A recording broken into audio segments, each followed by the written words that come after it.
Buenos días.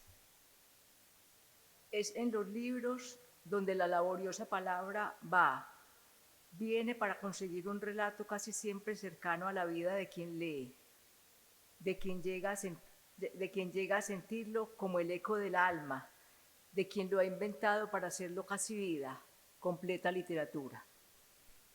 Una vez más nos congregamos para dar lugar a una nueva jornada de la Cátedra Abierta a Lectores y Lecturas, iniciativa inspirada en los propósitos de incentivar el acercamiento a la lectura, motivar la reflexión y especialmente contribuir a la formación de lectores. Encuentros que en este 2023 se han inscrito en el contexto de la celebración de los 220 años de labores de nuestra alma mater. Quiero expresar un agradecimiento especial a las vicerrectorías de docencia y extensión de la universidad y al programa Cultura Centro por hacer posibles estos encuentros con los libros, sus lectores y sus contribuciones para permitir pensar y conversar sobre lo leído.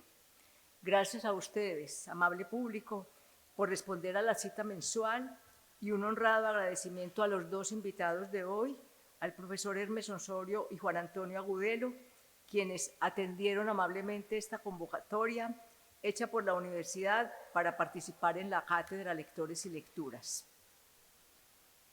La disertación de hoy girará en torno a la música en la literatura a propósito de Tokyo Blues de Haruki Murakami. Es una disertación que nos presentará el profesor Hermes Osorio y quien nos mostrará ese camino que no ha sido tan transitado como el de la música en la literatura. El más frecuente es el de la literatura en la música, y él nos va a mostrar a partir de la obra de Murakami cómo ha sido ese trayecto. El profesor Hermes es profesor e investigador del Departamento de Educación Médica de la Facultad de Medicina de la Universidad de Antioquia y de otras instituciones universitarias del país. En su búsqueda por complejizar la lectura, ha transitado por diferentes disciplinas, desde la psicología y el psicoanálisis, pasando por la lingüística y la literatura, hasta llegar a la historia, terreno en el que llevó a cabo sus estudios doctorales en la Universidad Nacional de Colombia. Producto de esta investigación surgió el libro Vagamundos, Historia Social de la Infancia de Antioquia, 1892-1936. Además de escribir artículos y ensayos y de ocuparse de la formación de los estudiantes en la educación superior, su principal fuente de placer es la lectura de novelas. Gracias a esta pasión, nos estará hablando esta mañana sobre Tokyo Blues de Murakami. Una vez finalizada la intervención del profesor Hermes, que va a ser alrededor de las 11 de la mañana, tendrá lugar la conversación con Juan Antonio Agudelo, franja en la que también el público podrá hacer sus intervenciones y preguntas. Juan Antonio Agudelo es periodista y gestor cultural. Ha trabajado con la Orquesta Filarmónica, la emisora cultural de la Universidad de Antioquia, Confenalco Antioquia, y hoy es el jefe de extensión de la Universidad de AFID. Programó en estas dos últimas entidades la agenda de actividades culturales.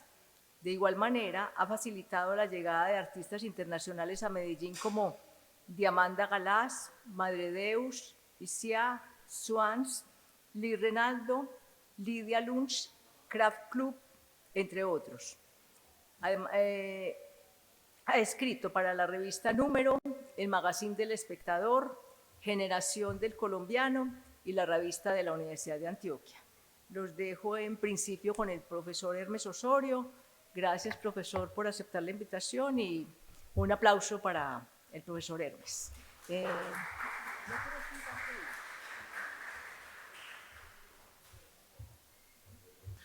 Bien, buenos días a todos y a todas, los aquí presentes y quienes seguirán la transmisión posteriormente.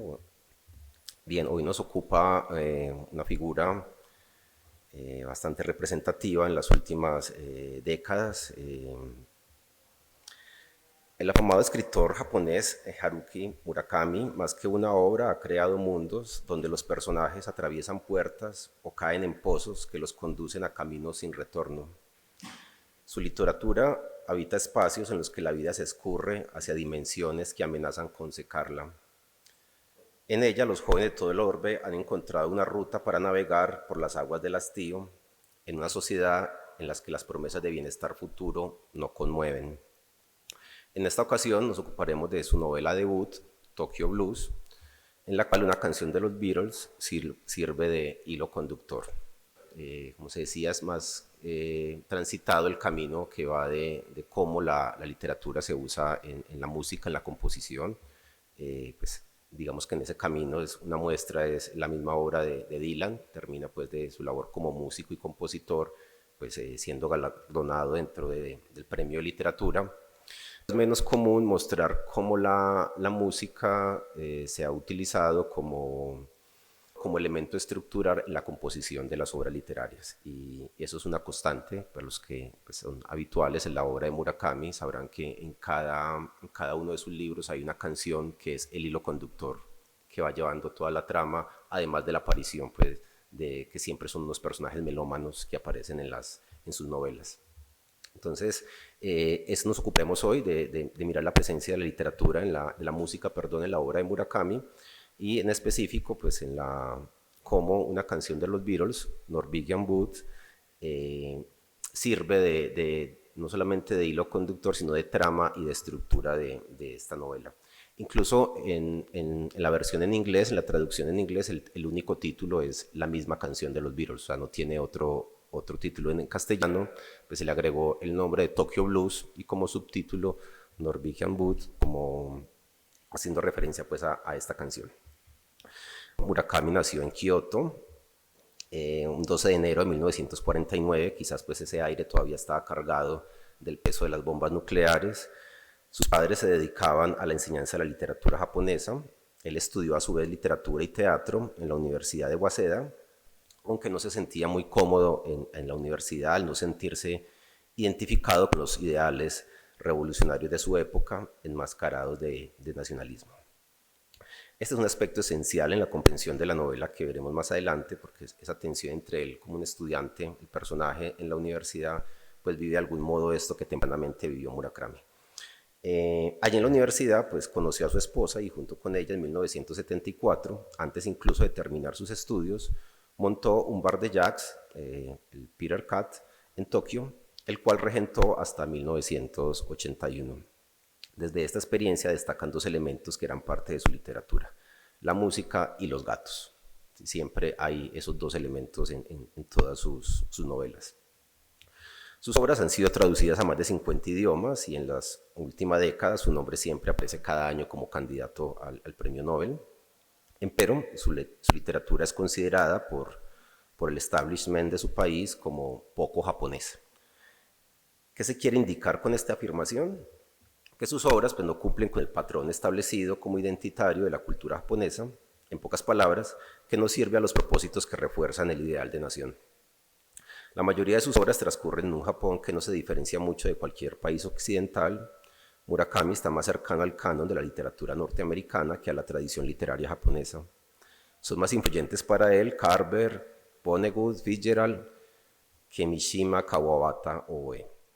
No habla de un Japón imperial, de kimono, sake y kabuki, sino que más bien retrata la influencia cultural del imperio británico-americano en la vida cotidiana de los japoneses.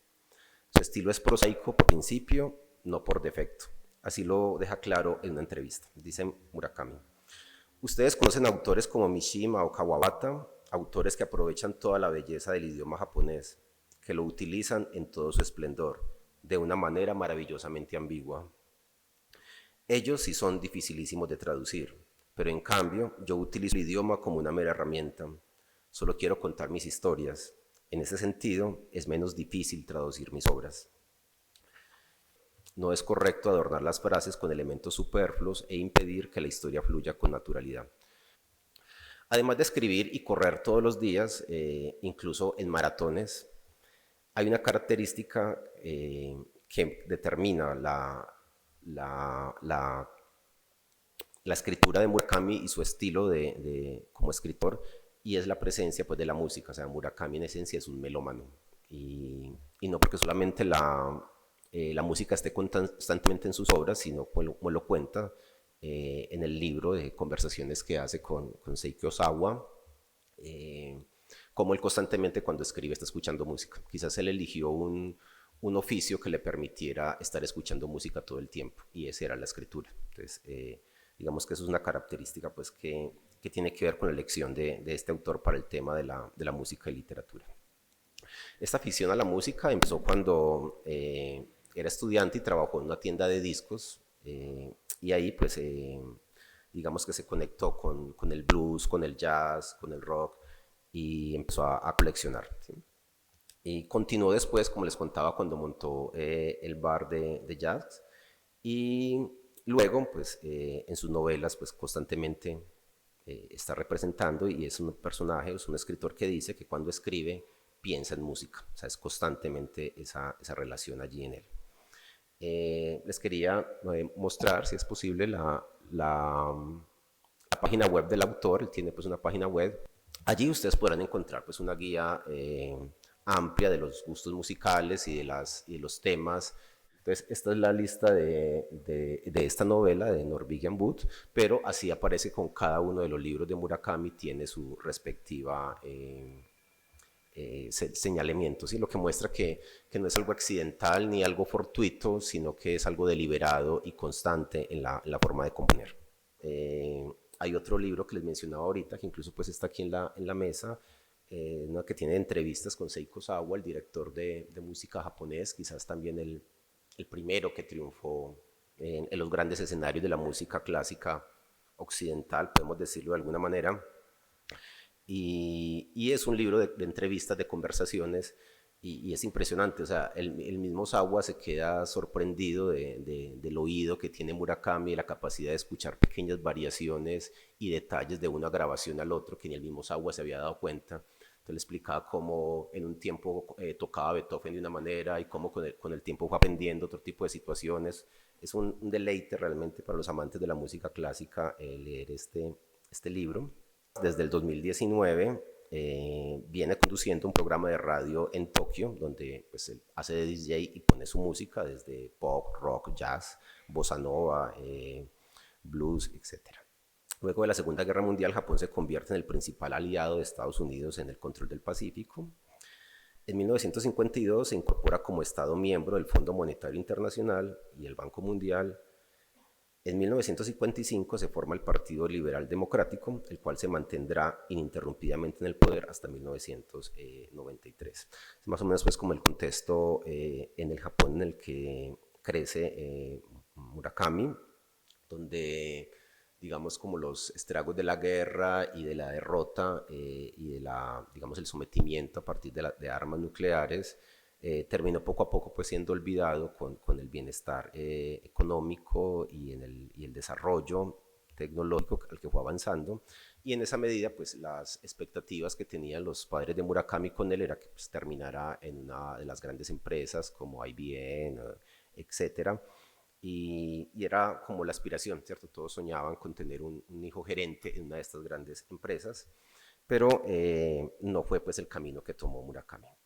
Que no terminara trabajando en una de las grandes compañías multinacionales que dan prestigio en la sociedad japonesa fue una decepción para sus padres. Esta apertura comercial significó un paulatino y sostenido crecimiento económico para el grueso de la población, hasta que la crisis de las plantas nucleares develó el monstruo que se escondía detrás del progreso. Luego de la explosión de estas plantas, digamos su presencia en su país hace pues una voz o un eco a todas estas voces de denuncia. Dice así Murakami frente a ello en una entrevista que le hacen. Hemos vivido en un sistema corrupto, falso, que nos ha conducido a la desolación. El sistema que, en nombre de una teórica eficiencia, justificaba las centrales nucleares con argumentos falsos. Las compañías eléctricas gastaron grandes cantidades de dinero en publicidad, compraron a los medios de comunicación e hicieron creer a los ciudadanos que la producción de energía nuclear era absolutamente segura y que no quedaba más remedio que depender de la energía nuclear. Nos decían que tuviéramos en cuenta la realidad, pero esa realidad era una conveniencia suya, y bautizándola como realidad cambiaban la lógica sin que nadie se diera cuenta. El rechazo a esta realidad evidente e inapelable es lo que configura el núcleo fantástico de la literatura de Murakami. En esta primera novela apenas se esboza lo que en lo sucesivo irá ganando lugar en sus obras, ¿sí? Digamos que quizás de todas sus obras esta es digamos, la más ubicada en las leyes y reglas físicas digamos, de la realidad fáctica.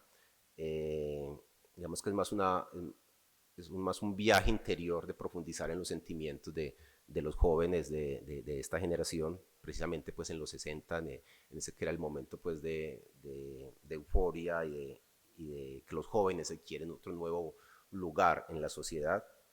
Es digamos, el lugar. Esta es una novela quizás un poco más alejada del estilo fantástico que después irá a caracterizar a Murakami, pero que nos interesa principalmente pues porque la trama se forja a partir de una canción en específico, pues que es la que vamos a abordar enseguida. Esta novela pues es publicada en 1987, es su ópera prima, como ya había mencionado, consta de 11 capítulos, poco simétricos, unos de apenas 6 páginas, otros de hasta 100. La novela es contada por Toru Watanabe, quien en un viaje hacia Alemania, Hamburgo, aterrizando, escucha por los altoparlantes del avión una melodía de la canción de los Beatles, de Norwegian Wood, y lo devuelve inmediatamente a su pasado, lo inserta en un pozo de tristeza y lo obliga a rememorar lo que pasó en sus épocas de estudiante hace 18 años atrás, y principalmente pues la experiencia de amor con una de las amigas que era pues la mejor amiga de su amigo, por decirlo, la novia de su mejor amigo, por decirlo de alguna manera. Entonces, la novela es una rememoración, ¿cierto?, de un lugar posterior, detonada por la aparición de esta canción, ¿sí? Lo primero que aparece en la novela. La novela entonces empieza contando el reencuentro pues, de Toru Watanabe con Naoko, quien era la novia de Kizuki, su mejor y único amigo en la escuela, ¿sí? Toda la novela está llena de unos juegos de triángulos o de relaciones de tres, donde hay un tercero que se excluye, ¿cierto? Entonces primero es Naoko y Kizuki, y Watanabe, el protagonista narrador, es el que queda como tercero excluido. Luego más adelante Naoko va a empezar pues una relación con Watanabe, y va a estar Midori, que es una chica que conoce Watanabe en la universidad, que le gusta, le coquetea, pero tampoco se decide a estar con ella. Por otro lado, pues Naoko pues termina siendo encerrada en un hospital, un sanatorio, y allí pues tiene una compañera de residencia que también juega allí como en un tercero, una relación de tercería con Watanabe. Después su mejor amigo en la universidad pues también tiene una novia y le pasa lo mismo que en el colegio, pues hay una pareja que lo llevan a él como tercero para acompañe, como hacer allí de tercero excluido. Eso es constante, pues la construcción de estos triángulos en los personajes, ¿sí? El caso es que la novela está determinada por una serie de suicidios que acontecen, ¿cierto? Empezando por el de Kizuki, el mejor amigo de Watanabe, se suicida pues a los 17 años, y eso hace pues que la relación de Naoko y Watanabe esté pues mediada por el fantasma de ese amigo que ya no está, ¿sí? Y eso de algún modo es una sombra que no pueden superar los personajes, ¿sí? El lector asiste al inicio de la relación entre Watanabe y Naoko, caminando con la pareja por las calles de Tokio. Empero todos los contactos están marcados por la sombra del amigo muerto. Naoko internada en un hospital de reposo, y desde allí Naoko es internada en un hospital de reposo y desde allí le escribe cartas a Watanabe, quien está en la universidad, por las cuales nos enteramos de su estado emocional. Watanabe cree amarla, la visita y se preocupa por su salud, pero también explora el mundo del sexo y la vida universitaria. Allí conoce al único amigo que hace en la universidad, Nagasawa, atlético, con aspiraciones políticas, todo lo contrario de su antiguo amigo Kizuki, quien fuera también pues, su único amigo en el colegio. También conoce a Midori en la universidad, una chica abierta, extrovertida y locuaz, todo lo contrario de Naoko, quien de a poco irá ganándose la atención de Watanabe. Es una novela de iniciación creativa por parte del escritor y de iniciación sexual y política por parte de los personajes. Es la rememoración, 18 años después de ocurridos los hechos, de un Watanabe ya adulto, convertido en un ejecutivo exitoso, ¿sí? Justamente lo que los padres querían que fuera Murakami, no fue. Murakami construye en la que es su denominada como su novela más autobiográfica, un personaje que tomó una decisión contraria a la de él. ¿Cómo sería mi vida si hubiese sido un ejecutivo como querían mis padres? De ese lugar de vida posible reconstruye el recuerdo novelado de estos años. La historia que leemos surge como un cumplimiento a la promesa que le hizo Watanabe a Naoko de que nunca se olvidaría de ella. La escritura funge entonces como una manera de fijar la memoria. Dice Watanabe, ahora sé por qué me pidió que no la olvidara. Por supuesto, ella intuía que mi memoria la borraría algún día, por eso me pidió, ¿te acordarás siempre de que existo y de que he estado a tu lado? Este pensamiento me llena de una tristeza insoportable, porque Naoko jamás me amó, dice Watanabe. Entonces es como una... La novela de la detona rememorar una relación con una mujer que nunca lo amó o que él nunca se sintió amado por esa mujer, lo que lo hace una doble pérdida de alguna manera, ¿cierto? O sea, es volver a algo que ya no está, pero para a la vez reafirmar que no estuvo, ¿sí? De algún modo como el ejercicio que hace.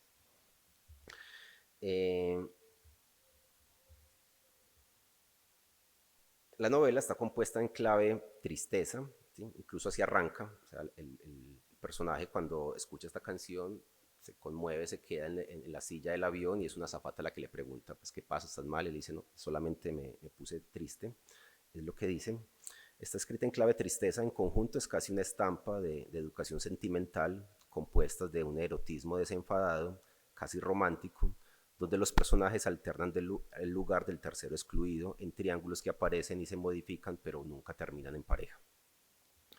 El personaje escribe impulsado por la sacudida emocional que sufrió en el avión cuando escuchó la canción que da el título al libro, con la intención de comprender qué fue lo que pasó en esos años junto a Naoko, para tener una experiencia al transmitir a otros sus emociones de entonces. ¿Una experiencia de qué? De amor no correspondido.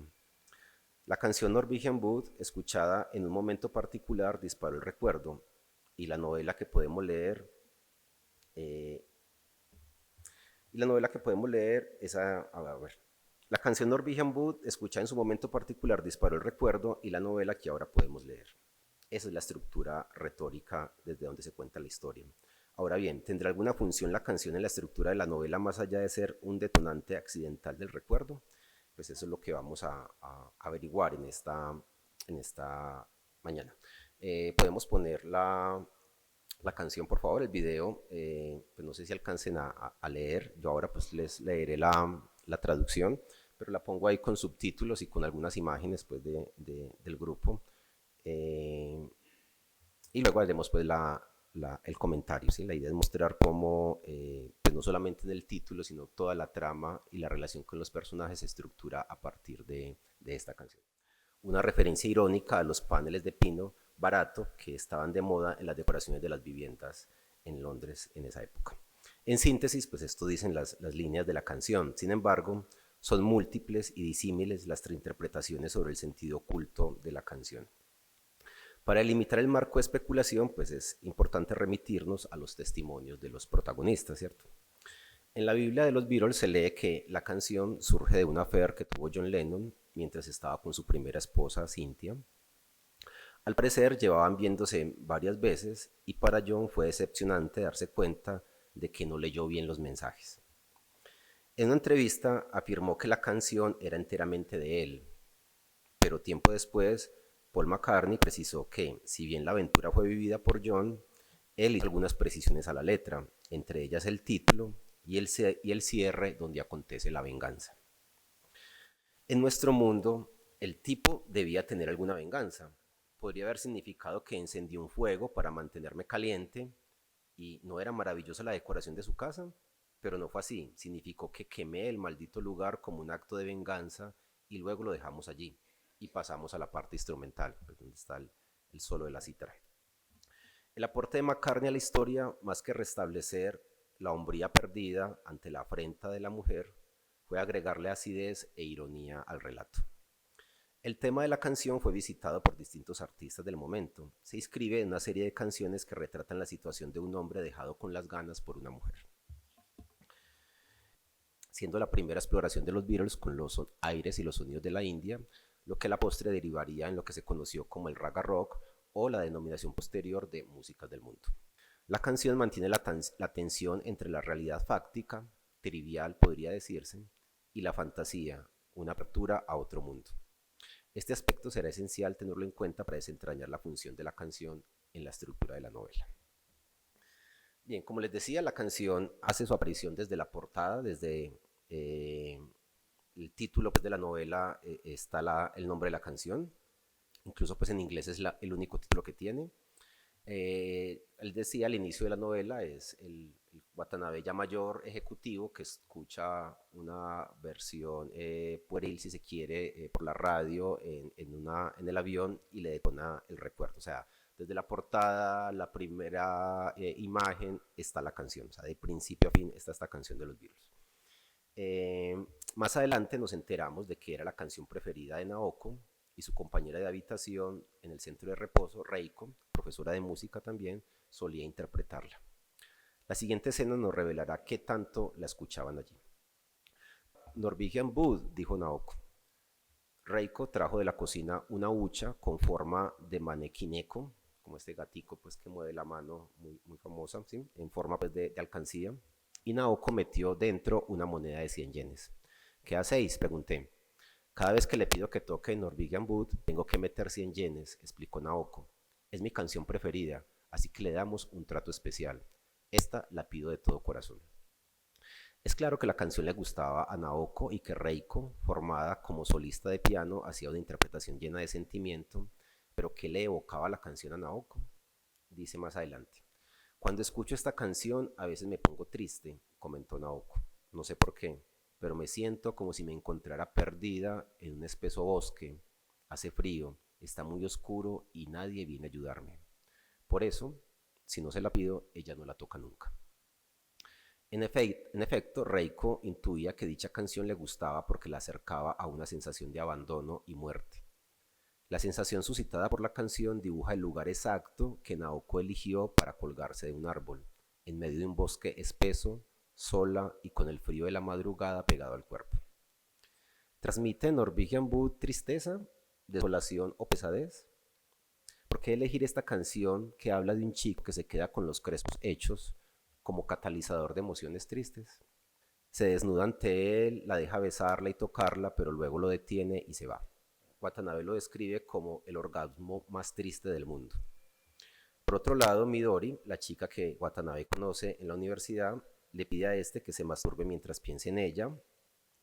En una ocasión, luego de haber estado bailando, le propone que vayan a un motel y que solo duerman abrazados toda la noche. Ante la negativa de Watanabe, al señalar que no podría aguantarse al tenerla en sus brazos, le responde: pero me siento muy sola, me sabe mal por ti, no creas. No hago más que exigirte cosas sin darte nada a cambio. Digo lo que me da la gana, te llamo, te llevo de acá para allá, pero eres la única persona con quien puedo relajarme. En mis 20 años de vida jamás he podido hacer lo que me ha dado la gana. No parecía mucho que fuera la primera vez, pero ella lo decía. En varias ocasiones, Watanabe pasó por una escena de seducción en la que al final lo dejan iniciado, por decirlo de alguna manera. Se repite en varias ocasiones la misma escena en el cuarto de madera noruega, ¿cierto? O sea, en la novela de Murakami se repite una y otra vez la misma situación que vivió John en ese cuarto de madera noruega. Desde la perspectiva de Watanabe, adquiere un sentido diáfano la función que cumple la canción de los Beatles en la novela, ¿sí? Entonces es claro, ¿cierto? Esa escena de la canción se repite varias veces en Watanabe, ¿sí? Pero eso no explica la sensación que le generaba a Naoko.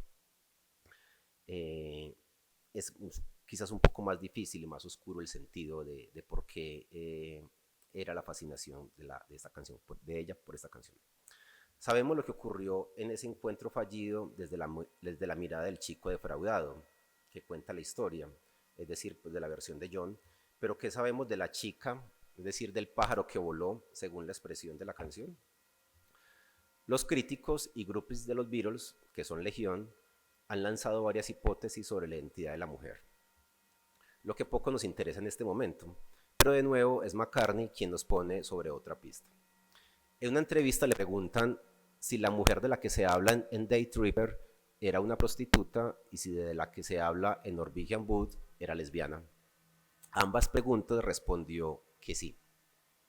Tal vez eso aclare, o sea, solo una justificación para salvar la hombría de su amigo, porque la chica no quería lo mismo. Es decir, esa sería una hipótesis de por qué la mujer no quería nada con John. Pues más allá de estar con él, conversar y tomar vino, eh, como se decía en ese contexto, en ese mundo, pues la chica era de otro mundo, ¿cierto? Era del otro lado, también era otra forma en que se expresaba, ¿sí? O del mundo L, por decirlo de alguna manera. Es lo que siente Naoko y se lo hace saber a Watanabe. Ella está en otro mundo. No en el mundo lésbico, aunque tiene sus juegos eróticos con Reiko, sino en un mundo otro, en un lugar sin lugar. Recordemos que a Naoko la canción la hace sentir como si se encontrara perdida en un bosque frío, oscuro, donde nadie va en su ayuda, dice Naoko. Cuando me siento sola, hay algunas personas que me hablan desde las tinieblas, igual que los árboles mecidos por el viento, susurran en la noche. Ellos se dirigen a mí. Kizuki y mi hermana también se sienten solos y buscan a alguien con quien charlar. La letra no nos remite a ninguno de estos escenarios, pero la música sí, en especial la cítara sobre la guitarra que crea el punto de fuga. Es allí donde el tema se convierte en algo más que una canción pop, se convierte en una llave que abre las puertas de las fantasías. Entonces, retomemos la contribución. Si ustedes revisan, o sea, los créditos de la canción aparecen McCartney y Lennon, ¿sí? Solamente ellos dos. John, pues, aporta la vivencia y una versión de la lírica. Paul, la venganza. Y George, la fuga. ¿Sí? O sea, esa canción sería totalmente intrascendente sin la interpretación de la cítara. O sea, solamente con guitarra sería una canción pues, ingeniosa, bonita, pero lo que llamó la atención de esta canción sobre todo es esa, digamos, línea de fuga que invita la cítara en esta casa, y además que en ese momento era muy novedoso, o sea, ahora pues nos volvió como costumbre, pero en ese momento era bastante sui generis los que estaban haciendo los Beatles en ese momento. Entonces, pues George, el tercero excluido, porque siempre son esa pareja, Lennon-McCartney, el que en este caso pues nos da la pista para entender pues por qué a Naoko le gustaba esta canción, pues porque le abría una puerta a otro mundo, ¿sí? De ese otro mundo de donde a ella le llamaban sus muertos, ¿cierto? Su novio muerto y su hermana también. Son jóvenes un poco melancólicos, sin estridencias, rodeados por el sinsentido y la atracción del abismo, a quienes les cuesta conferir realidad al mundo que los adultos les ofrecen. Le pregunta en una ocasión Midori a Watanabe, ¿por qué estás tan ausente? Ya te lo he preguntado antes. Quizá porque aún me cuesta volver a la vida cotidiana, concedí tras reflexionar unos instantes. Me da la impresión de que este no es el mundo real. Las escenas que me rodean no me parecen reales. El suicidio está presente en la novela de principio a fin. Hay una cadena de muertes que se suceden y derivan en la de Naoko, al final pues ya de la novela. Un día Kizuki le propone a Watanabe saltarse las clases de la tarde en el colegio e ir a jugar billar. Durante el juego, Kizuki se mostró tenso y al final reconoció que no quería perder. Esa misma noche se suicidó. La muerte dulce, asfixia por el humo del motor del carro en su garaje. Sus padres lo encontraron al llegar. No hubo motivo aparente ni dejó ninguna nota. La hermana de Naoko, una joven brillante, talentosa, destacada en sus estudios, en todos sus escenarios, un día se colgó de una soga en la habitación. La misma Naoki es la que la encuentra en la habitación siendo una niña, y esa imagen pues no se le borra, ¿sí? También Naoko se cuelga al final en el sanatorio, en un árbol en el bosque, como les decía. Esta sí deja una nota, la única nota es: denle mi ropa a Reiko. ¿Sí? O sea, el término de arraigo, lo que había acá, pues no era nada, ¿cierto? Estás repartiendo la ropa nada más.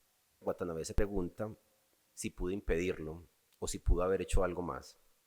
A pesar de que Reiko le dice en una carta, cuando le informa del suicidio de Naoko, que aquello era como la lluvia, nadie podía impedirlo. Watanabe creía que por amarla se hacía responsable de su destino. El final de la novela no nos libera del dilema, ya que la escribe precisamente para cumplir la promesa de no olvidarla. De todas maneras, podemos preguntar al revés, ¿de qué es inocente Watanabe? Contrario a lo que plantean el derecho y ciertas corrientes, para Murakami la responsabilidad no recae en el sujeto. Hay algo que escapa a su control. Como dice Murakami, la inocencia es inevitable. En eso soy una especie de fatalista. ¿Por qué se suicidan Kizuki, su mejor amigo de la infancia, Hatsumi, la novia de su amigo en la universidad, la hermana de Naoko y la misma Naoko? Lo particular es que en ningún caso queda claro la razón del suicidio. Tan solo evidenciaban una incapacidad para seguir el ritmo de la vida. Esta negativa a dar una razón o un motivo para el suicidio es lo que mantiene la tensión en la novela y es el punto ciego que permite que el lector introduzca su propia experiencia para completar el cuadro. Lo cierto es que no hay una concepción psicopatológica del malestar. Para Murakami es tan solo una expresión de la condición humana, de la cual ninguno está exento de experimentar. Esto dice Reiko de sí misma: estoy acabada, lo que tienes frente a ti no es más que una pálida sombra de lo que fui. Mi interioridad murió hace mucho tiempo y ahora me limito a actuar mecánicamente. Y estos, en general, los personajes de Murakami son así, personajes dañados, personajes que están como muertos en vida, ¿cierto? Como que viven por un pellejo que los anima, pero que su ser lo perdieron, ¿sí? En cada una de sus novelas aparecen seres de esta manera, ¿sí? No son personajes raros o excéntricos que sufren por estar fuera de un patrón de normalidad establecido. Antes bien, pareciera que el estar en dicho patrón fuera lo que los enferma. Son personas que atraviesan ciertas experiencias que los dejan vacíos. Lo que resalta en casi todas sus novelas no es un vacío material o económico, sino más bien espiritual. Al respecto afirma Naoko: todos somos personas que nos hemos doblado en algún punto, que nos hemos torcido, que no hemos podido mantenernos a flote y nos hemos hundido deprisa. Yo, Kizuki, Reiko, a todos nos ha ocurrido lo mismo. Podríamos decir que cuál es la función que cumple la canción de los Beatles en esta novela. Pues se trata del deseo frustrado o que no alcanza lo que esperaba. Y cuando desperté estaba solo, este pájaro había volado, dice pues Lennon en la canción. La canción en Watanabe revive la experiencia de un amor no correspondido, al amar a alguien que nunca lo amó. Y era la canción preferida de Naoko precisamente porque le recordaba la posibilidad de volar, de irse definitivamente de un mundo del que nunca pudo hacer parte. Es frecuente escuchar crítica de algunos lectores a los finales de las novelas de Murakami. Al parecer de algunos promete mucho y da poco. Al final, el lector que puso de sí para rellenar los vacíos de la historia encontrará o no lo que puso allí. El lector queda en la libertad no solo de rellenar los vacíos, sino de continuar la historia a su antojo. El libro se sigue haciendo no solo después de la escritura, sino también de la lectura. Al final, el pájaro que vimos revolotear sigue su vuelo, indiferente a la expectativa del lector, que era quizás la misma que tenía John Lennon cuando lo invitaron a la casa de madera y no encontró lo que esperaba. Nos queda prender una cerilla e incendiar al autor por no satisfacernos, o celebrar la pérdida y aceptar, como lo sugieren los Rolling Stones, que no siempre consigues lo que quieres. Muchas gracias.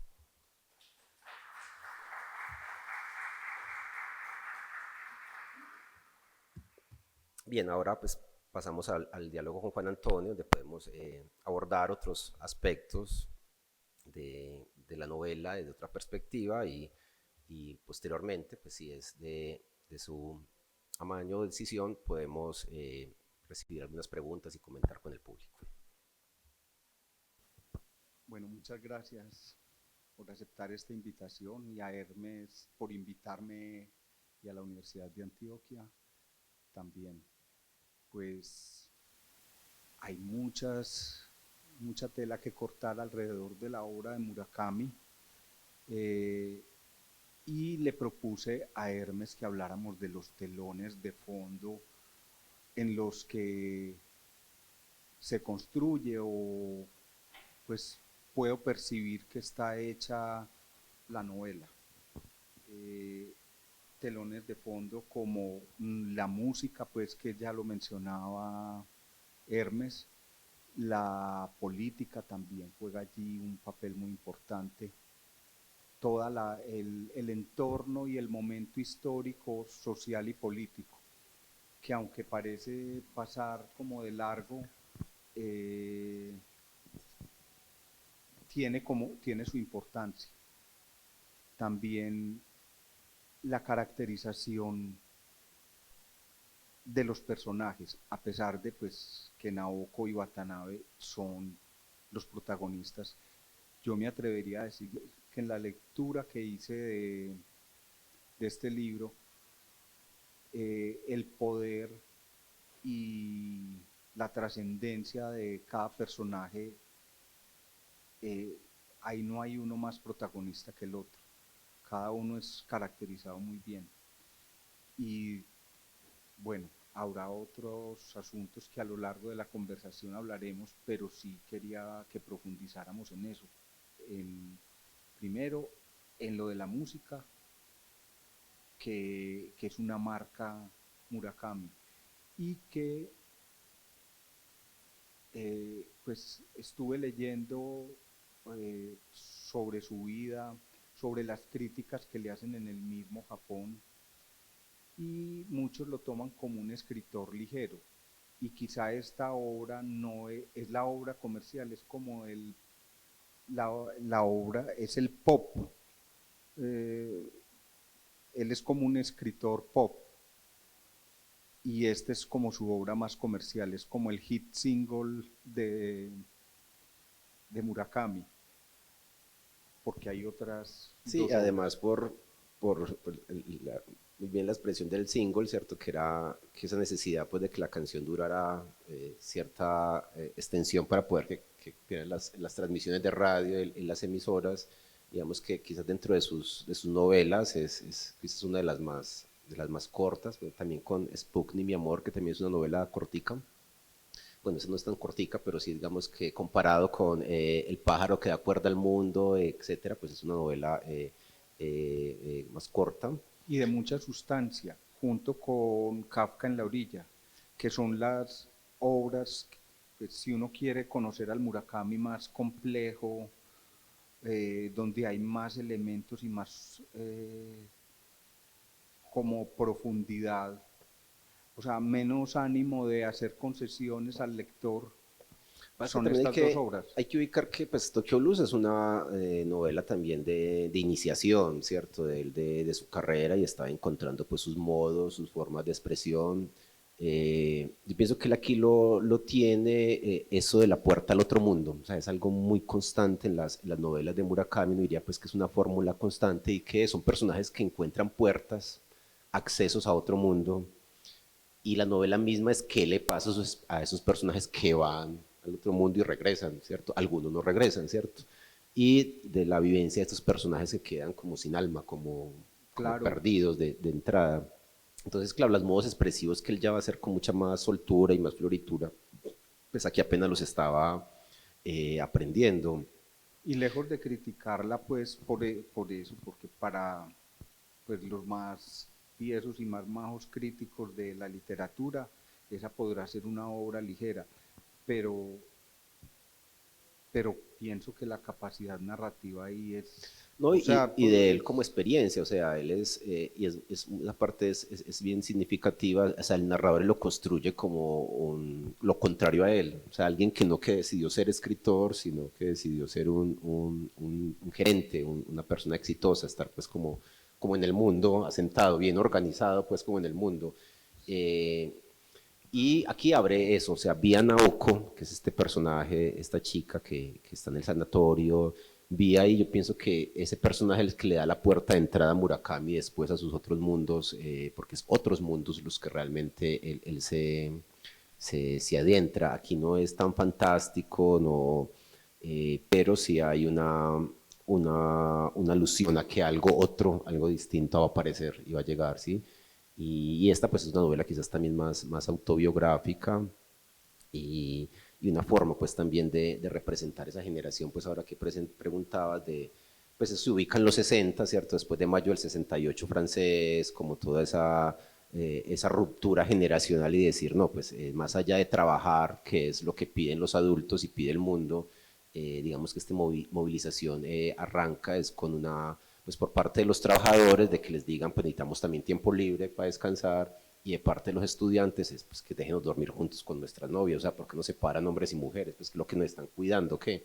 Entonces, arranca como esa revolución también allí, pero en Japón o fue muy, yo creo que todavía, pues uno de los países con tasas de suicidio muy altas.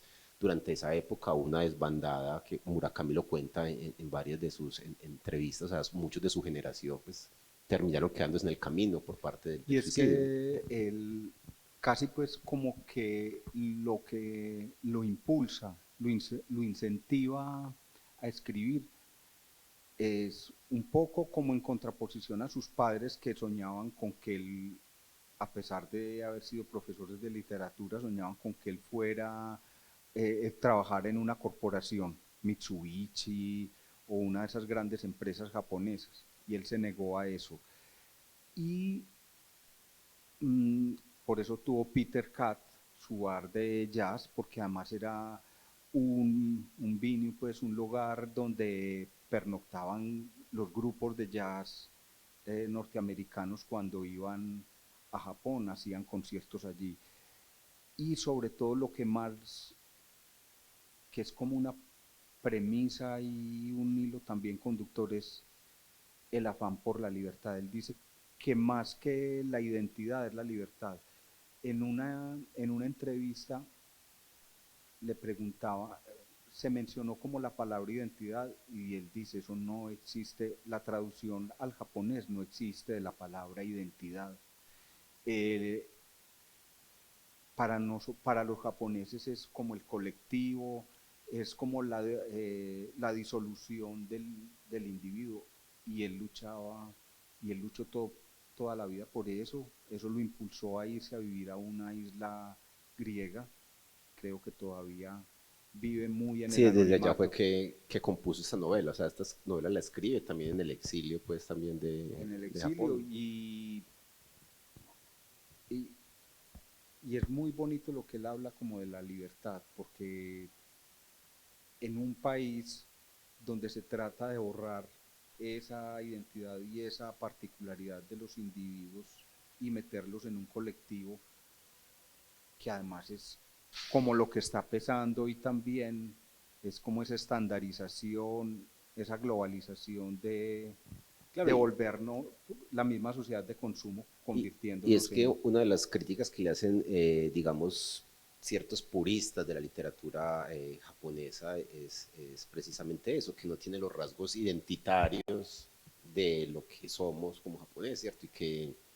Pues, y que quedó de Japón, o sea, es que es también de la crítica de eso, o sea, cómo después de esta invasión, cómo el gobierno o el Partido Democrático pues se alía directamente a las directrices que le pone pues el imperio que lo acaba de conquistar y dejar de que usted sea un imperio, ¿cierto? Usted ya no es un imperio, usted sea cómodo al nuevo imperio, ¿cierto? Que él dice también cuando habla de la corrupción que parte de la maquinaria de esa corrupción es venderle a los individuos ese borronamiento de la identidad, hacerlos seres de éxito y sobre todo ofrecerles la posibilidad de consumir y de formar como en ese colectivo el nuevo Japón. De todas maneras es particular porque pues él no terminó siendo un gerente de fábrica, pero se convirtió en una multinacional de hacer dinero. O sea, no trabajó para una multinacional, él Pero, mismo se convirtió en una y multinacional. O sea, su página ofrece un merchandising o también sea, con moves, botones, camisetas, camisetas afiches, y todo.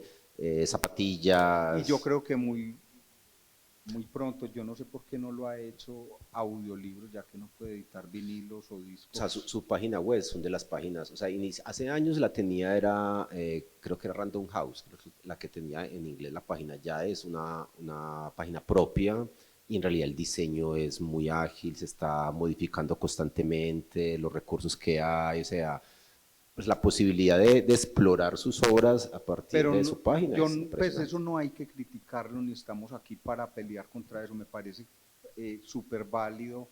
Y si esas son las estrategias y las herramientas para llegar, eh, para hacer que mucha nueva gente lea, eso es válido. Sí, pero es como la muerte en Córdoba, ¿cierto? O sea, yo salgo huyéndole de Córdoba porque va a llegar la muerte y me la encuentro, ¿cierto? Él sale huyendo porque no quiere una vida de las Sí, multinacionales y termina terminó produciéndolo. envuelto. O sea, su propósito no era eso, se lo encontró en el camino, o sea, él se dedicó a No, escribir. detesta las redes, pero ahí está la corporación haciendo las redes porque lo tuvo Sí, no, él se dedica a escribir, ¿cierto? y a correr. Y es muy disciplinado, o sea, él tiene unos ritmos, bueno, como casi muchos de los japoneses, tiene unos ritmos y unos tiempos específicos, ¿cierto? O sea, casi se levanta como a las 4 de la mañana, corre como 2 horas todos los días, luego escribe y mientras escribe está escuchando música, cocina, entonces sus novelas también, los personajes escuchan música, se preparan su comida, y él dice, o sea, es este arraigo y es esa rutina lo que me permite fugarme en la literatura, o sea, Y, crear mundos fantásticos. y cuando sale de gira, pues entre comillas, algún evento, se, él mismo dice, sé ya cómo disfrazarme para pasar como turista en el anonimato, en Barcelona, en Berlín, en todo. Y ese anonimato le ha servido no solo pues poder ir a la playa tranquilo, sino a su gran pasión también, que es ir a las tiendas de disco, a seguir engrosando su colección y pues los incunables que Claro, tiene. en este libro, ¿cierto? En el que hacen con los diálogos con Seigo Osawa, incluso hay una entrevista pues que es en la casa de él y él muestra pues tiene no sé cuántos acetatos y muestra entonces Osawa le dice que pues él conoce muchas familias que tienen una colección de música quizás más grande, más extensa que la de él, que era pues considerable, pero él decía a Osawa que lo particular que había descubierto en Murakami era que él la escuchaba. O sea, la gran mayoría de gente colecciona música que no escuchan, Para no, atesorar, para atesorar y pues, y tener para ahí. chicanearle al otro. O sea, como para armar una biblioteca, entonces pues compro libros distinticos según los lomos, como para que ayude a la decoración. Entonces Osawa le decía eso, o sea, que no solamente pues compra música, la colecciona, sino que la escucha y además puede, digamos, captar las variaciones y los cambios que hay allí, o sea, cambios que son para especialistas. Y lo que más le sorprendía a Osawa es que Murakami no toca un instrumento, no sabe solfeo, ¿sí? Pero tiene un oído como de músico. Y aprendió mucho de música para poder escribir, hacer esa entrevista a él. Se preparó como 3 o 5 años antes porque tenía ya en la mira. Claro, es que él empieza el libro lo revela y es, o sea, coge todas las grabaciones que hizo Osawa durante toda la historia, ¿cierto? Entonces, ¿cuántas veces grabó la tercera sinfonía de Beethoven? Entonces le muestra, usted aquí tenía los cobres así, usted aquí las maderas las utiliza de tal manera, Exacto. o sea, unos detalles que uno dice, eso tiene que ser de un músico, pero él no es músico, Yo él no, es un aficionado. no quiero creer en eso, pero a ver, una trivialidad. Creo que eso sí es muy capricorniano, esa, esa obsesión. Y sí, como esa manía de, de los Capricornios. Eh, Pasando a otro asunto, Hermes, él es un admirador de García Márquez. Y, y más, y ya cuando le han dicho que su obra es como un nuevo boom de ese realismo mágico, eh, uno diría que más que al mismo García Márquez como influencia en él, es al mismo Cortázar, en pues, su afición a los gatos, que también están mucho en sus obras, la música, pues el jazz. Si hay un realismo, pues, pues más que realismo mágico, no sé, pero sí, porque digamos que esa categoría pues ya nos sirve pues para ubicar ciertas situaciones y pues, lo acomodamos pues a la obra de García Márquez y al boom latinoamericano pues como en su momento. Pero yo pienso que la obra de Murakami se inscribe dentro de la literatura fantástica, o sea, no es una literatura centrada en lo que podríamos llamar ahora Realismo. no, llama literatura de no ficción, ¿cierto? Sí. Que es como el boom ahora y lo que, cosa que no digo que me parezca mal, me parece que pues es los tiempos en los que estamos viviendo, ¿cierto? O sea, el mismo premio Nobel de Dylan, de la escritora rusa Alicevich, pues que por primera vez le dan un Nobel a escritores no poetas ni escritores de ficción, sino pues Dylan era pues, un juglar, un cantante de lo que veía, lo que observaba de la cotidianidad, y esta mujer es una reportera de la guerra y del dolor impresionante, o sea, sus libros, o sea, no necesita ser ficción para uno transformar en unas imágenes totalmente grotescas y duras esa situación. Entonces, pienso que en ese movimiento que va hacia allá, Murakami sí está es como al otro, más al lado de la fantasía y no es en la, digamos, como en el modo de una construcción como porosa, poética, que te lleva como a otros lados, no es una escritura más bien prosaica, ¿cierto? Las frases, la construcción de la oración, pero es lo que va introduciendo y son como otro mundo, ¿cierto? Siempre hay otra cosa que está más allá, que uno nunca termina de velar qué es, pero que te llega, ¿cierto? Te asiste, ¿sí? Y me parece que la fuerza, creo yo, que tiene Murakami en los lectores, porque, o sea, hay escritores muy famosos que venden mucho, pero que no son tan leídos. O sea, venden un montón, pero la gente, y los mencionan, pero en realidad la gente no los lee, o los lee un poquito y no. Murakami es de esos escritores que la gente lee, y lee con fruición, o sea, sobre todo a los jóvenes. Bueno, también estuve en su momento muy atrapado, tuve también mi periodo de Murakami, eh, pero es un autor que tiene una fuerza gravitacional muy fuerte, ¿sí? Pienso que también cierto, en términos generacionales, sobre todo a los jóvenes, les habla de ese modo, ¿cierto? De ese desencanto, de esa falta de sentido, del hastío, Y finalmente es lo que refleja en su literatura, que él lo ha dicho en tantas entrevistas, eh, es la realidad de la juventud, no solo en Japón, sino en el mundo. Y él casi que premeditadamente quiere hacer y narrar ese descontento, esos personajes desesperanzados, tanto en el amor, tanto en su vida íntima, como en su vida inmersos como en un colectivo, en un país, en un mundo. Ellos, sí, y sobre todo en Tokyo Blues, o sea, o sea, son personajes incapacitados, imposibilitados de amar, sí, con un llenos de desencanto, fisuras, de grietas emocionales, pero que no los, además, otro elemento que tal vez te lo comentaba extra micrófono, eh, que me parece muy bonito, es una generación de adolescentes muy desinhibidos, donde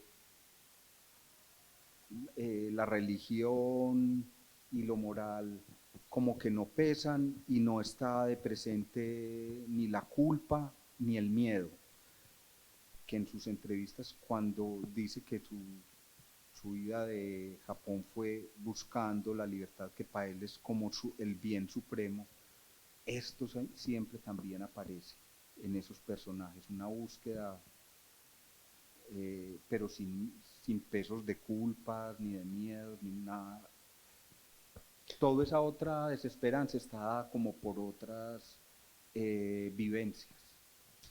sí, porque uno supondría que de los logros pues, digamos, del estado de bienestar, pues, por ahí en los 60, en ciertos países, pues, estamos hablando de los países de Europa y pues, quizás en el mismo Japón, pues como es precisamente donde la tasa de suicidios ha ido en aumento, ¿cierto? Eso lo señala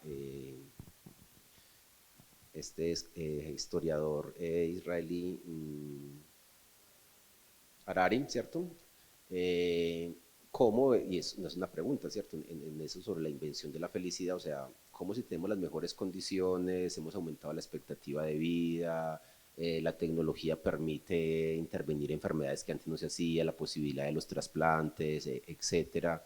Porque cada vez cuando eso llega es mayor el número de muertes en todo el mundo por suicidio, ¿cierto? O sea, es como, debería ser indirectamente proporcional, ¿cierto? Mejor bienestar, pues debería reducir el suicidio y no pasa de ese modo, o sea, que es lo que ocurre, y parte pienso que de la literatura de Murakami explora, ¿cierto? Como esas zonas no contempladas, porque dice, bueno, si usted tiene esto, tiene esto, tiene esto, ¿de qué se queja? O sea, usted debería tenerlo todo, ¿cierto? O sea, también en la medida como muchos padres pensaron en su modo criar a sus hijos, ¿cierto? De una manera de que nada les falte, de que nada les faltara, y en ese que nada les falte, pues lo peor, ¿sí? Sí, por lo menos en esta novela devela mucho como, y no diría uno que es una desprotección del círculo familiar, que en Latinoamérica uno ve que es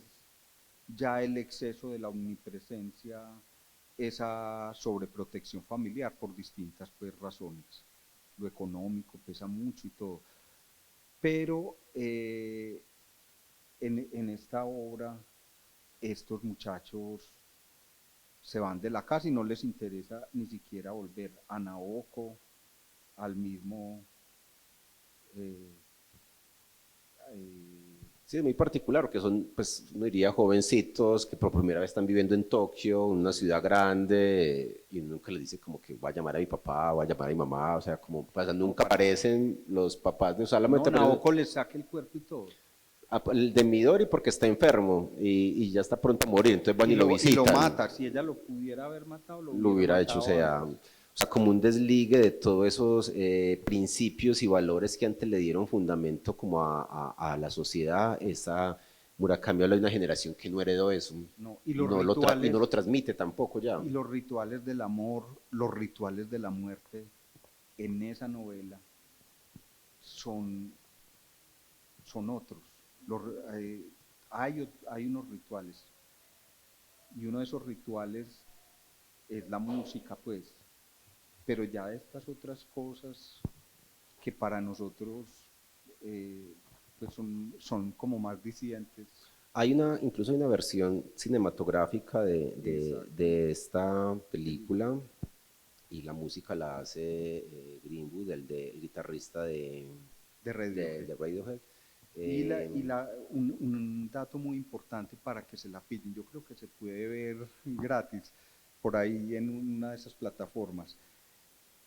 El director de la película y Murakami estuvo muy opuesto a que Él se no le hiciera una gustó. película, pero al fin accedió porque el director es el vietnamita del que vimos Tomates Verdes, El olor de la papaya verde, y Cyclo. Y el director es Tran Anh Hun.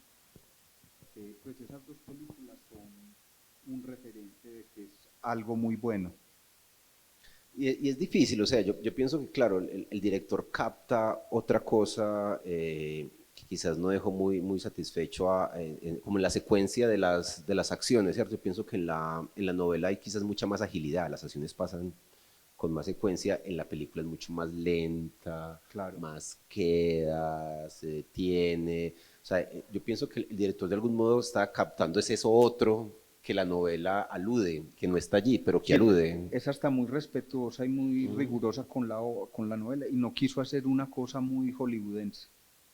No, eh, va, se inclina más a respetar al libro que a ver un afán a una cosa Sí, comercial, no pues. no es un cine de productor, es más un cine de autor, sí, o sea, hay tiempo, los planos son largos, la fotografía es hermosa, o sea, uno diría como complemento, y se entiende pues que Murakami de algún modo no haya quedado muy satisfecho con la película. Hermes, una cosa que me pareció también, me atrevo a decir, que la última parte, el trato a Reiko, de ese personaje, termina siendo como muy forzado ese último encuentro cuando ella ya sale del sanatorio y se encuentra con él para darle un poco cuenta de Naoko, esa relación. Sí, uno diría Y que no, pues no lo quisiera ver con que se dejara entrever que es una cosa moralista ni nada, sino como me parece que esa última parte me sonó forzada. Sí, pues porque uno está esperando, ya se lo anuncia desde el principio, pues de que no solo Naoko ya está muerta, sino que nunca lo amó. Entonces uno empieza una historia de amor de entrada diciendo que el personaje, yo estoy recordando a alguien que nunca me amó, ¿cierto? Entonces, ya en el momento en que en la novela se anuncia, pues como el suicidio de Naoko, pues uno diría, pues qué más, ya ahí habría que cerrar, ¿cierto? Sí, porque Reiko es un personaje muy potente Sí, Reiko y es es como un la... ser que, que a veces nos encontramos en la vida, ese tipo de seres. Sí, es muy vital, Muy vital. risueña, Y, siempre le ve el lado como positivo y bonito a la y con unas cosa. experiencias durísimas. Hay, ahora que está tan en boga todo esto, todas estas sensibilidades, de revisar sensibilidades, de los acosos y todo, esa experiencia de ella con esa niña de 13 años que le envuelve en una cosa, pues Eso es la tremenda, ya. calumnia y casi que le destroza la vida, Sí, se la Reiko vuelve en era cuadritos. una niña, pues como que había empezado a tocar piano como desde los 4 años, muy talentosa Esa y cosa de que los niños no siempre son inocentes. por supuesto que no. Y esta niña pues se forma allí y estuvo pues siempre con un piano al lado, valga hasta la imagen, con un piano al lado toda la vida hasta que como a los 17, 18 años, previo a dar un concierto, se le paraliza uno de sus dedos y bueno, le hacen intervenciones, terapias y finalmente pues esto logra como ceder después de varios meses, vuelve, termina como la carrera, pero ya siente que no puede ser concertista porque pues, le decían pues el famoso, pues eso es estrés y entonces usted se estresa mucho al tocar, entonces no se va a poder dedicar a eso. Entonces ella se dedica a enseñar piano, a enseñar música y uno de sus alumnos pues le propone que se casen. Pues como al poco tiempo de darle clases, que diga, casemos, ella le dice, pues no nos conocemos, pues sí, usted me agrada, pero no tanto. Y él le dice, no importa, pues no, si yo no siento atracción por ti, no, yo tampoco quiero acostarme con usted, no importa, lo que quiero es estar con usted toda, pues, Sin embargo, tienen una hija. si se casan, tienen una hija, viven, pues, ella dice, pues, como su mejor época, pues, como en ese momento, hasta que en esas, pues, que era su trabajo, dar clases de piano, una vecina, pero que tampoco vivía tan cerquita, le dice que pues tiene una hija, que tiene talento para la música, que no sé qué, pero que ha pasado por muchos profesores y que no logra pues como concentrarse en ninguno. Eso a ella le hace mala espina porque le dice, ay gracias, que bueno, que alguien no puede ser una buena estudiante si tanto está cambiando de profesor, algo debe de ver ahí que no funciona. Eh, Gracias. Sin embargo, Reiko decide aceptarla y resulta pues que era una niña de 13 años, pero pues, bastante bien formada, muy hermosa, muy atractiva y esta acosa a la profesora. O sea, una niña de 13 años, a una mujer casada con hijos, la pone en una posición en que como en esa duda entre sí, no, cuando ella ya reacciona y le da como una bofetada para que paren, ya la muchachita va y cuenta que la abusó, que la desnudó, que la golpeó y empezó a regar el chisme por todo el barrio, ¿No? hasta que una amiga se apiada de Que Reiko y la le conoce muy dice, bien vea, están diciendo esto de usted y usted esto, ¿qué? Y ella ya había estado pues antes en un choque pues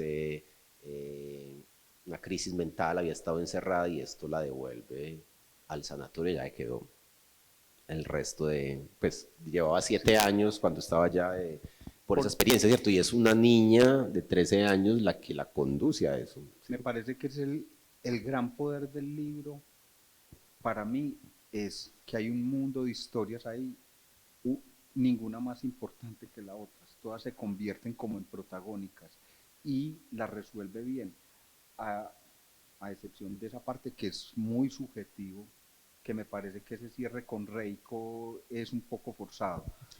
La compañera de la habitación, pues Reiko, le escribe a él, le explica que murió, no sé qué. Entonces ella viaja a Tokio donde él a hacerle una despedida, entonces salen, comen, beben, ella canta las canciones que cantaban en el sanatorio, entre ellas pues Norwegian Wood, todo el tiempo, y le hacen como una especie de duelo o de velatorio Sí, a Naoko, pero de todas maneras pero pues tiene una feliz. pensión, o sea, tiene una, no sé, yo pienso que era también como una, pues mostrar la importancia como del rito, ¿cierto? O sea, no solamente como contar y de algún modo uno supone que fue ese rito, esa liberación que esta mujer le hace a Watanabe que le permite que siguiera su vida, ¿cierto? Lo forzado es que, bueno, finalmente terminan acostándose, pero es que esa novela es una novela para jóvenes, cuenta la vida de jóvenes, donde todo, pues, terminaba o debía terminar bajo ese contexto, ¿cierto? Como la expectativa. Y ella pues le había, desde que estaba en el hospital, pues ella le cuenta la historia a Watanabe de su vida y entonces de algún modo también ya había cierta intimidad pues entre los dos, ¿sí? Pero sí, como tú dices, hay una serie de historias, pues hay un personaje que es el narrador, que es el que uno se entera todo a través de él, pero en realidad sí hay una serie de personajes como contemporáneos a ellos, la misma, pues, digamos, edad, que están en problemas muy similares, o sea, como en situaciones con una imposibilidad para amar, con una falta de, digamos, de sentido, o sea, no es un rechazo a la realidad o al establishment, funcionan, están ahí, pues, o sea, no son los rebeldes que quieren y sufren por no ser aceptados en el mundo, no.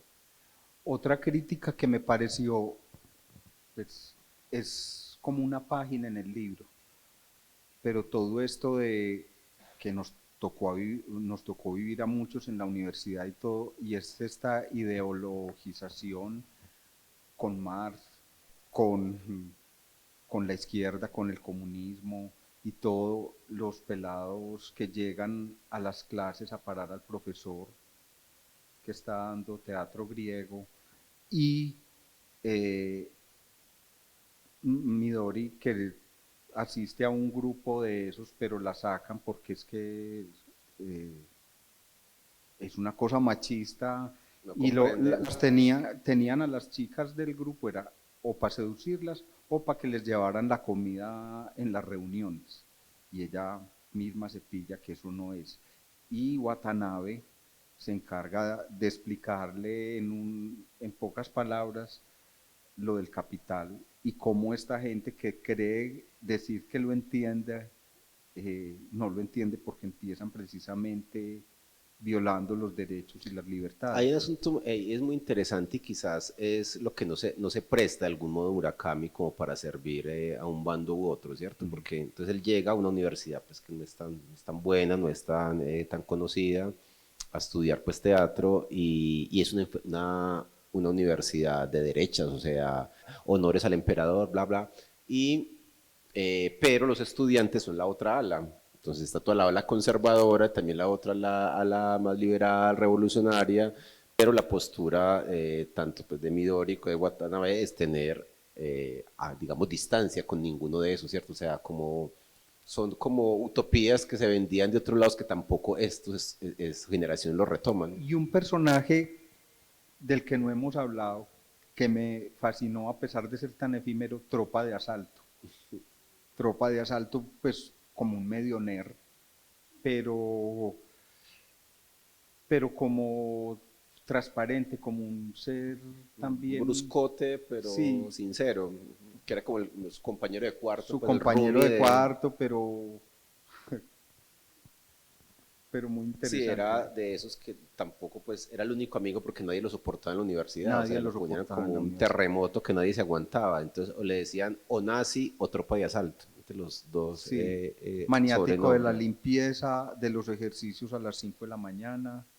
eh, bueno, Sí, muestres como, o sea, hay un alivio temporal que se podría hacer en asumir las banderas y ciertos ideologismos, pero no es la vía que toma estos personajes o la que el mismo Murakami toma, ¿cierto? O no, lo sea, que jalona ahí lo que yo sentí es como una invitación a un empoderamiento y a una como a una autonomía, a no ser idiotas útiles de ningún discurso, a no cargar banderas, sino como que la única bandera es la vida, la libertad y todo esto por fuera del miedo. Eso es muy bonito lo que dices, porque yo también siento como algo de lo que Murakami nos advierte, ¿cierto? Como con esas historias terribles de muertos en vida, pues que digamos aquí a este lado lo llamamos zombies, y de ahí pues también su éxito y el marketing de estos personajes, pero en Murakami pasa eso, o sea, hay personas que dicen es que no, a mí me pasó esta experiencia y yo no sé, es como una piel que ya anda sola, o sea, yo ya no estoy ahí, eso es un gusto constante pues como en todos los personajes. Es decir, usted puede morir antes de que le llegue la muerte y eso es un riesgo. O sea, de algún modo lo que nos advierte es que, pues, si de algún modo hay un reto es llegar vivos a la muerte. Y como está mostrando una serie de personajes que se mueren antes de. O sea, es una cosa que pasa constantemente y es una advertencia, pienso yo, que da la literatura de Murakami, que ojalá pues los jóvenes que se interesan tanto en su lectura puedan captarlo, ¿cierto? De algún modo de eso, pues de morirse cuando hay que morirse, pues no en la víspera, o sea, no adelantar lo que ya está ahí, Llegar ¿cierto? vivos a la muerte. Llegar vivos a la muerte, ¿cierto? Como en esa foto tan icónica que a mí siempre me revela eso, y es cuando Lou Reed, pues a propósito de la exposición que estás haciendo, eh, minutos antes, o sea, horas, siquiera horas antes de morir, pues él invita a un fotógrafo amigo a que lo retrate, ¿sí? Y la fotografía es él así, o sea, horas antes de En morir. brazos de Laurie Anderson. O sea, ya estaba a punto, ya demacrado y se va así, ¿cierto? Al final, o sea, llegué vivo, o sea, me voy vivo, me fui, llegué hasta acá, hasta el final. Y pienso que hay una constante, ¿cierto? En la literatura de Murakami de advertirnos eso, ¿cierto? Naoko es un personaje así, ¿cierto? Que ya está muerta en vida, ¿cierto? O sea, uno dice, pero ¿cuándo vivió bien? O sea, ni cuando estaba con el novio que se suicidó antes, o sea, no hubo un momento No. como bien en su vida, nunca Y, como. exactamente. Mira, pasando a otro asunto, todos estos referentes literarios que él no solo menciona en la novela, sino que a su vez también han sido referentes de él, Scott Fitzgerald, Faulkner, y todo esto va paralelo pues como a la música, al jazz, al rock, con todos sus referentes, que ya vimos la playlist que nos mostraste. Son escritores que también a su vez han tenido como referente la música. Pues en Scott Fitzgerald, en El Gran Gatsby hay referencias. En Thomas Mann, que también También lo pues, menciona en la novela. con La Montaña Mágica, Faulkner, que en Faulkner también, en todas esas cosas del bajo mundo, está casi que implícito el blues, el jazz y en fin. Sí, no me había percatado de eso, pero sí es cierto, o sea, son también sus influencias, pues él es muy más cercano a la literatura inglesa, sobre todo pienso yo en la precisión de la frase, o sea, los ingleses hay menos digresiones, frases más cortas, los franceses sí que suelen ser más divagar, ¿cierto? Él adquiere pues eso más de la literatura inglesa, que es más el estilo de Oé, por ejemplo. Oé tiene más una influencia francesa, si se quiere. Eh, pero sí, hay una cercanía, ¿cierto? Como con esa cercanía a la música, a lo popular, a las creaciones, pues, desde abajo, pues, de las gentes y de escritores que escriben desde ahí, ¿cierto? Y de ahí también es parte, pues, como su perspectiva. No sé si hay preguntas en el público.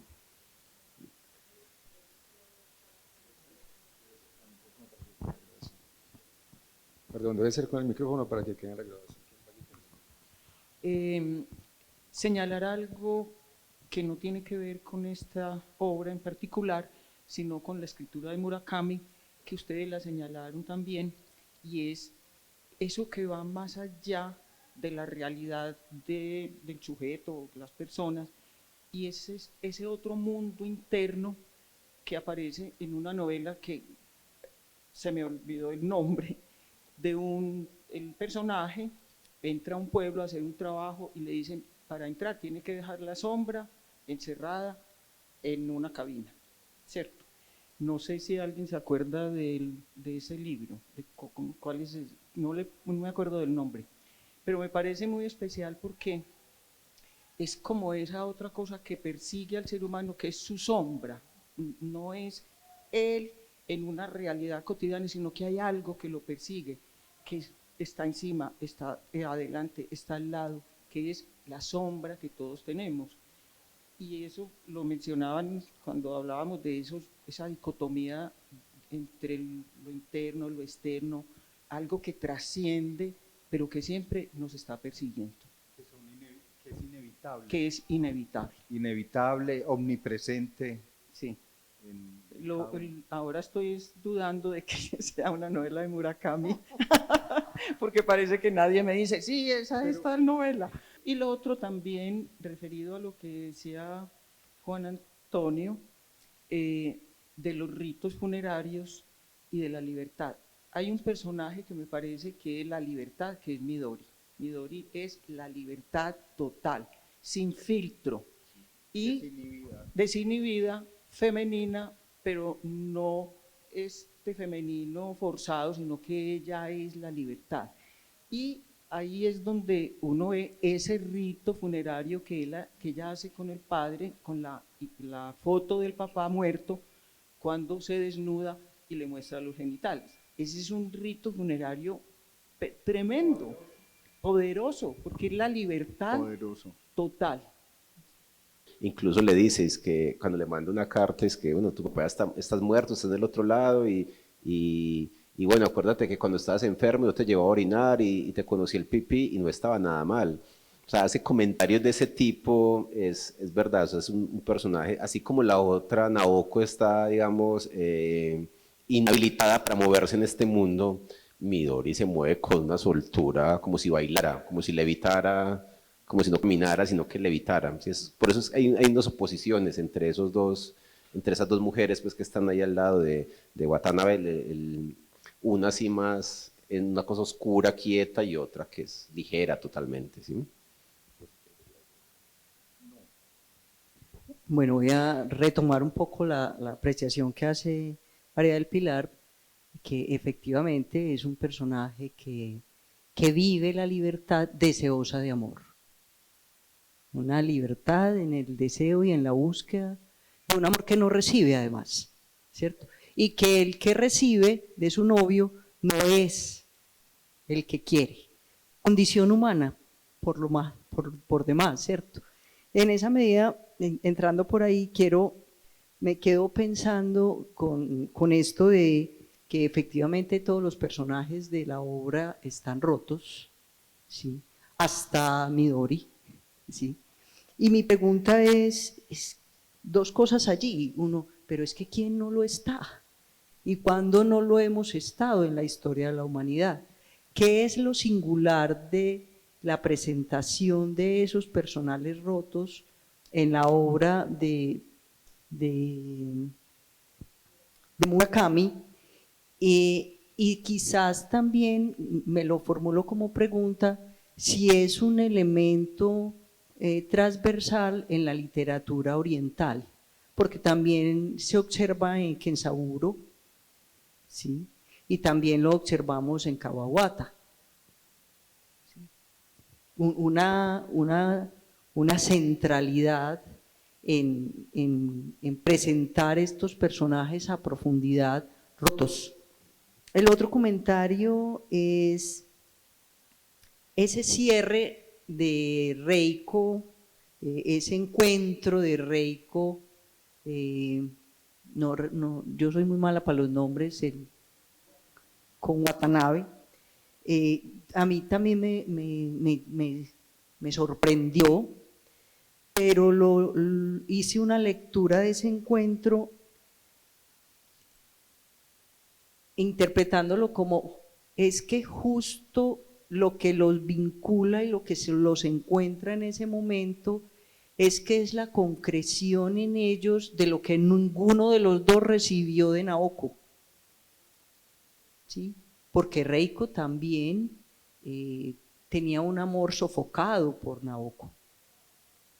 Entonces es como si eso que ninguno de los dos recibió, lo compartieron en ese momento. Porque además era, y lo advierte ahí, el ritual ya alegre, no el triste, porque él viene de perderse en playas y en pueblos al sur de Japón, muy triste, muy desgarrado, y este ya es el ritual feliz, donde no solo está la música, sino también de alguna manera un encuentro sexual para festejarla a ella, casi como los dos haciéndole el amor al espíritu de Naoko. Exactamente. Y como una conclusión del duelo de perder lo que no habían tenido. ¿Sí? Y por último, una pregunta. Hay una afirmación, un comentario de que esta obra es una obra ligera. ¿Sí? Y yo me pregunto, que es probable que sea un calificativo que circula respecto de una literatura ligera, como si hubiera una compleja que sí es valiosa. Como que hay allí en juego en esto de una literatura ligera que... Y generosamente light. Exactamente. Porque es que no, pues hay un lado light, pues como todo esto que es el otro, pero aquí le va muy bien lo ligero, pero es, ¿sabes?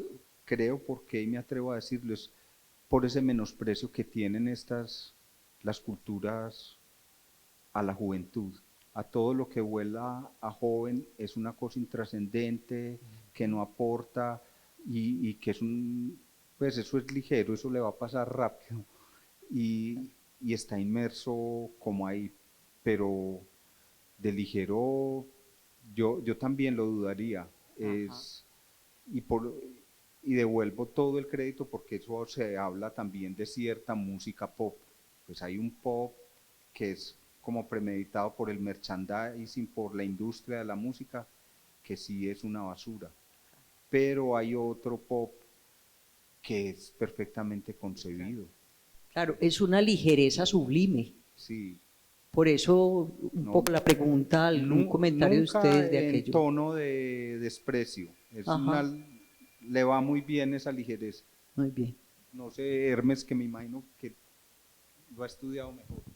Pues que él mismo lo reconoce, él dice, pues él se compara con Murakami, con Kawabata y dice, pues, a mí me traducen muy fácil, pues porque mi experiencia no es esa forzar el lenguaje a traer otra cosa, no, mi fuerza está en las historias, no en el valor poético que tenía en Mishima o en Kawabata, ¿cierto? Y eso no lo hace ni mejor ni peor, lo hace distinto, lo hace diferente y pienso que ser leve pues, también es un mérito, ¿cierto? Y la pesadez, pues no por sí misma es un mérito, sino que en términos de comparado con el mismo Murakami, no con otros, diría yo que esta, o sea, es una novela menos ambiciosa que Kafka en la orilla, por ejemplo. Es simple, es una trama sencilla, ¿cierto? Y eso no creo que sea un defecto, o sea, cada novela necesita, o sea, el contenido también tiene relación con la forma que se hace, ¿sí? Entonces, con lo de Midori, yo pienso que Midori, pues sí, todos estamos rotos, la diferencia con Midori es que ella está advertida, ella lo sabe, ¿sí?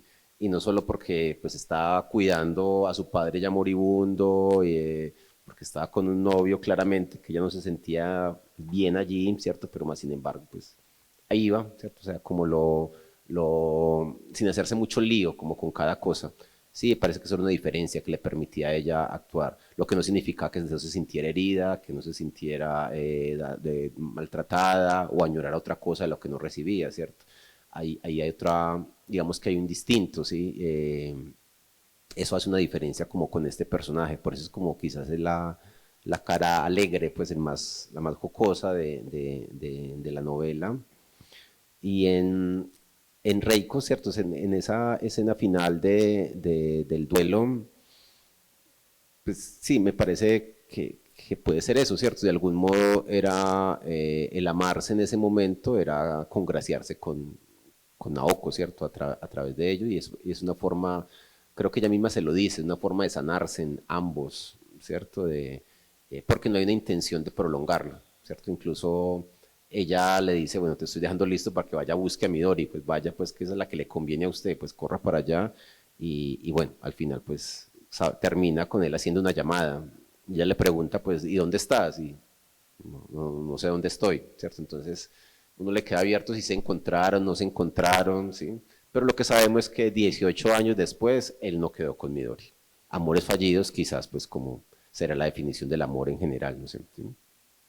Y pues en ese sentido, obvio, pues la pueden tildar de ligera, pero no es tan ligero porque esos personajes, desde esas rupturas, desde esas fisuras, desde esas grietas, ya muestran una complejidad.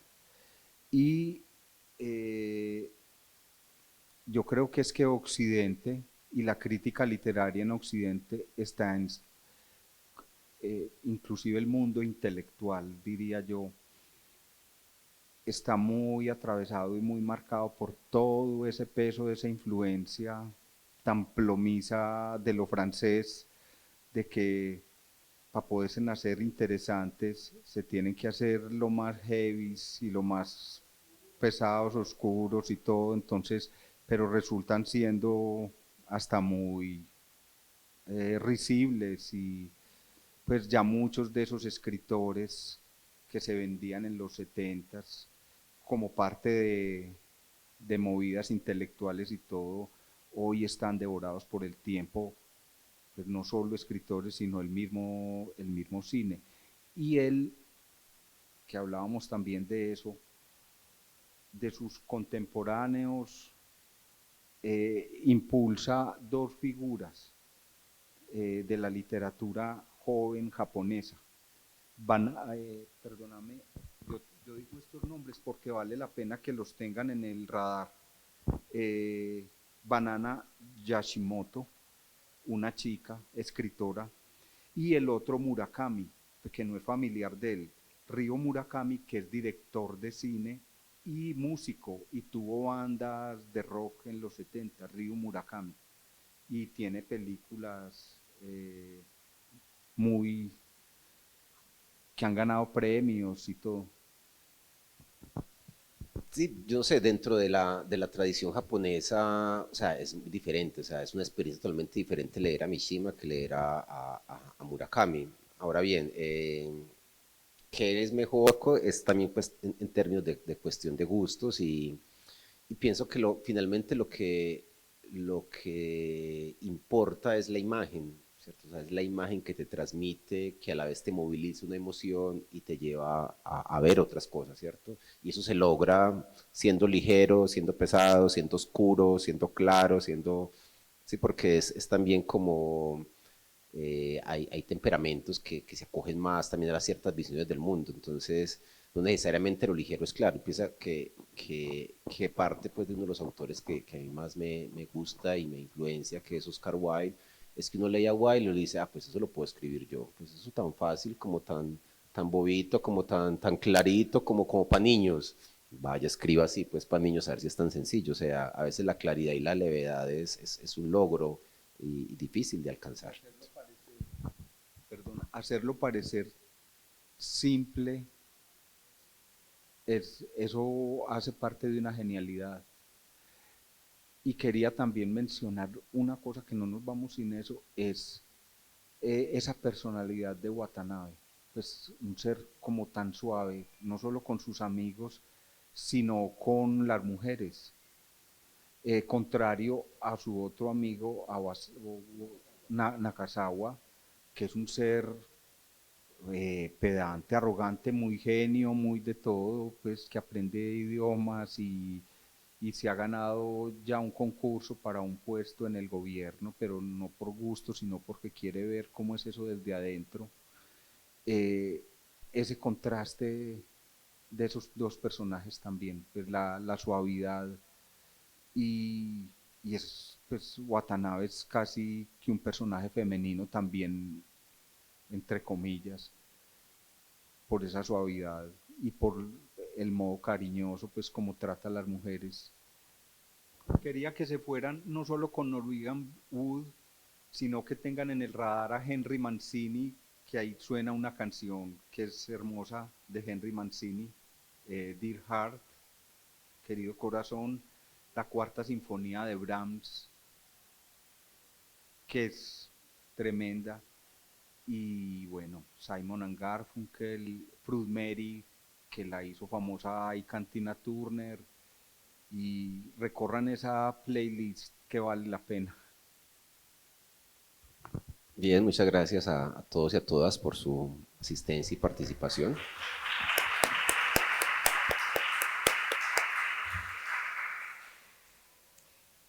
Bueno, como ven, podríamos quedarnos aquí el resto de la tarde, conversando y oyendo a Hermes y a Juan Antonio con esa, no solo con la solvencia, sino con lo agradable de su conversación sobre este autor que realmente ellos nos traen hoy y que nos convidan a su lectura.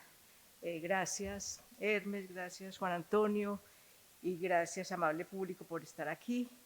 No quiero que nos vamos sin agradecer, pues, infinitamente, ya lo dijimos, a las dos vicerrectorías, docencia y extensión de la Universidad de Antioquia, al grupo de UDE Arroba, ellos que son los que están aquí desde muy temprano, cada mes, instalándonos y teniendo lista el auditorio y los equipos para la grabación, para ayudarnos aquí con todo el tema, pues, de soporte técnico, como se diría. Por supuesto que también el programa Cultura Centro en cabeza de Gisela Posada, que es motor, fuerza, motivación, compañía para que la cátedra se lleve a cabo, y a unas personas que no están aquí, pero que no las puedo dejar por fuera de los agradecimientos, que son Paula Quirós y Arbeicano, que son los de las cuentas, los de los contratos para pagarle a la gente. Entonces ellos viven allá en sus oficinas pendientes de todos los invitados, y obviamente pues a ustedes por estar aquí y por, esperemos, sigan acompañándonos cada mes. Los invitamos para el 28 de abril, ya nos venimos del Japón a Jardín Antioquia, porque el 28 de abril, el 23 es el centenario del nacimiento de Manuel Mejía Vallejo. Entonces el 28, que es viernes, que es cuando nos reunimos, vamos a tener aquí una cátedra dedicada a Mejía Vallejo. La cátedra es titulada El proyecto de la saga narrativa de Manuel Mejía Vallejo, desde la colonización antioqueña hasta la modernización de Medellín. Estará a cargo del profesor Félix Antonio Gallego Duque, quien conversará con Yamile Eugenia Ríos Sánchez. Gracias a todos por su asistencia, por su interés en leer, un ejercicio de libertad. Una buena tarde y un buen receso para todos de Semana Santa. Los esperamos el 28.